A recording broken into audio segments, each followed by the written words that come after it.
காலமெல்லாம் உன்னை நான் சுமப்பேனே.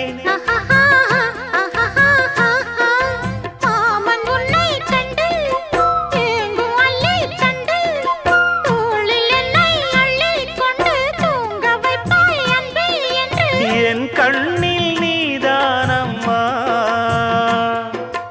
உண்ணாமல் உறங்காமல் உன்னால் தவிக்கும் பொண்ணு மணியின் நெஞ்சுக்குள்ளே இன்னாருன்னு சொன்னால் புரியுமா?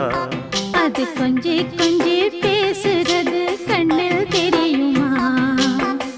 உலகே அழிஞ்சாலும் உன் உருவம் அழியாதே, உயிரே பிரிஞ்சாலும் உறவேதும் பிரியாதே. உண்ணாமல் உறங்காமல் உன்னால் தவிக்கும் பொண்ணு மணியின் நெஞ்சுக்குள்ளே இன்னாருன்னு சொன்னால் புரியுமா? அது கொஞ்சி கொஞ்சி